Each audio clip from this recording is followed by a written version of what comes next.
Hi, I'm Rachel Gray, and I am reviewing my session with client Alana. She is a 35-year-old female. She is an MSW. The client is currently suspended from her employment after her license was revoked. She reports for treatment after the suspension.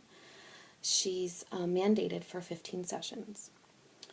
The client reports that the circumstances under which her license was suspended involve inappropriate boundaries with family members and her palliative care clients at the local hospital. As I said, the client was mandated to undergo therapy for a total of 15 sessions, and then after these sessions are completed, there would be a review to possibly reinstate her clinical license. Although the client does not believe or does not appear to believe that she's acted inappropriately, she states that she is open to exploring her boundaries and is motivated to have her license reinstated as soon as possible. So her insight seems to be fair to poor at times. She doesn't really seem to understand what her supervisors were saying was unethical, and some of the services that she provided, which seemed to have gone above and beyond transportation and sort of a continued relationship with the client's family after her client had passed away.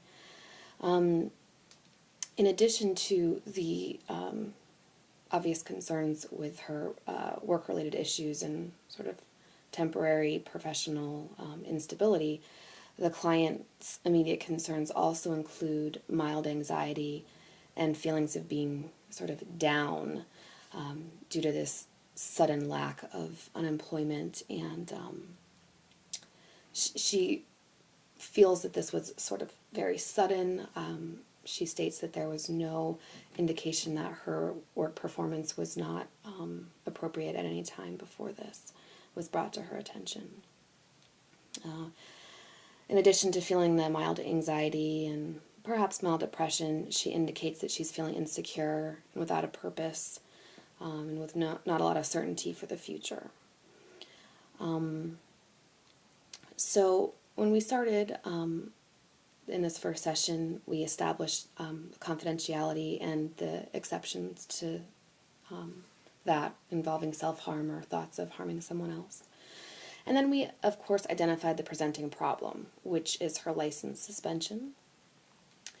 And then the resulting anxiety and depression of these, this situation in which, the work situation and her response to that being the anxiety and the feelings of depression. The client also identified goals reinstating her license, evaluating her biases, and relieving her anxiety. So the techniques that I used with this client is I did a lot of reflecting back to what she was saying, asking for clarification. I used the client's own words, and I did some scaling questions about her levels of anxiety and what it might take to continue to reduce it. We identified her strengths, and I helped her look for some solutions.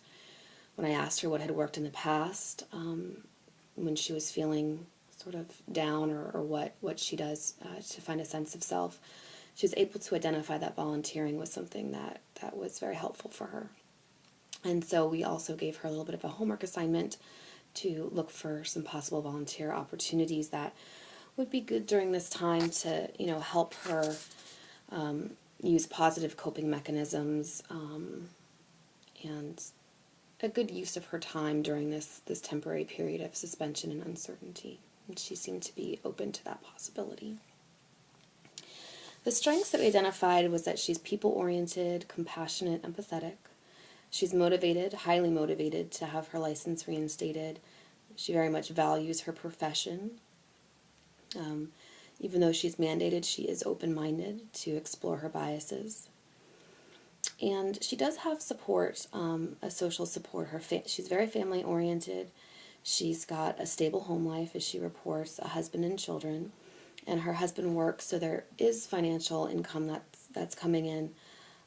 Of course, with her sudden suspension, that will make a change in their income, which she identified as a stressor.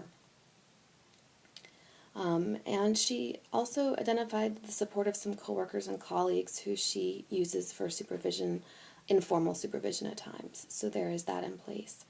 And she does not report a history of mental illness. So any mental health concerns, no past history of depression or anxiety that she was able to identify.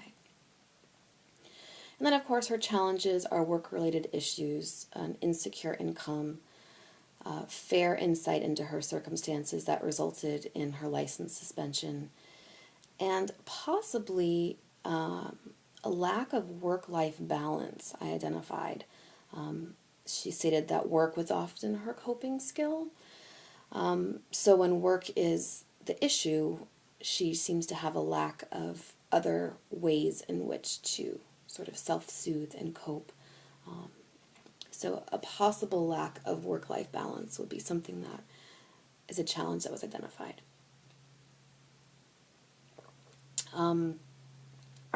My preliminary diagnosis would be adjustment disorder with mixed anxiety and depression. This has happened within the last 3 months. It's been 2 weeks since her license has been revoked. And her feelings of uncertainty, mild depression, feeling lost and anxious, this would all lead into possibly an adjustment disorder. It doesn't really, I don't have any indication that it's causing major issues in her life socially or with family, although she did hint to, if this is ongoing, it may have some issues and some tension within the family unit. So my preliminary diagnosis would be adjustment disorder.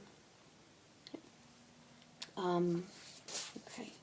So the treatment approach that I would want to use with this client moving forward would probably be mostly solution focused.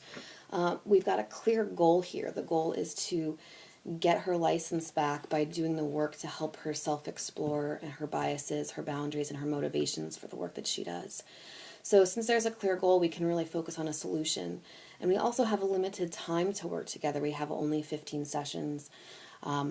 So it would not make sense to go digging deeply back into, childhood or past issues, unless, of course, they do come up when we find her biases and her motivations, which I would expect would. But I would really go with a solution-focused approach. Okay.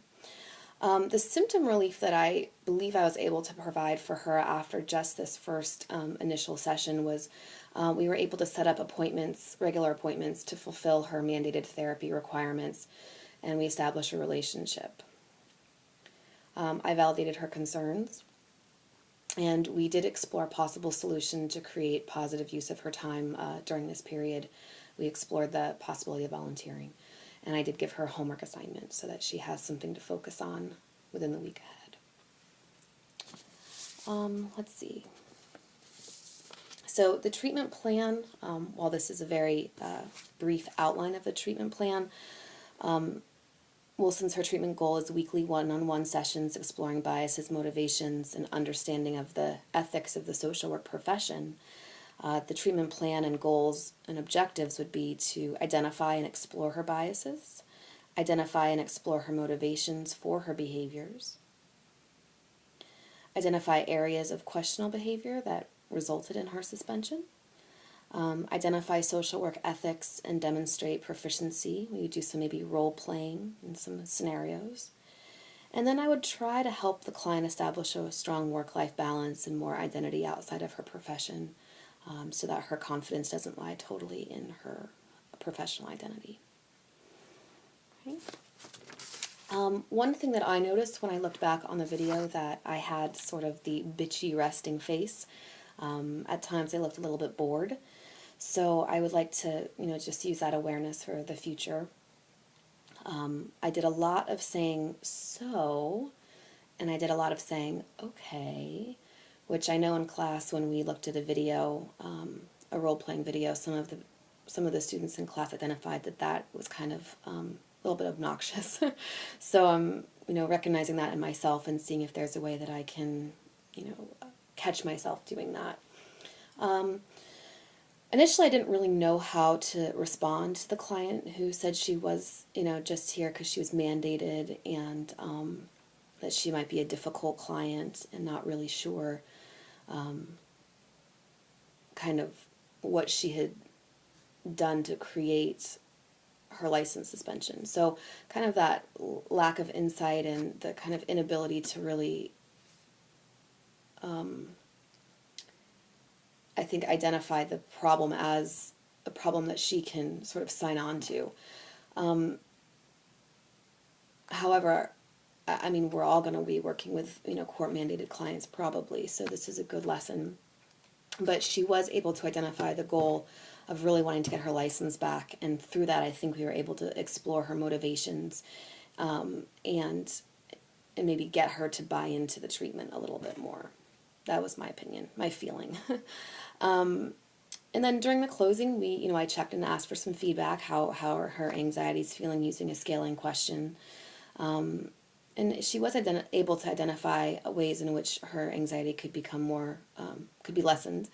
And, the homework, and I think we did some normalizing of her concerns. So I feel satisfied that we were able to alleviate some of her anxiety just even from the first session. Okay.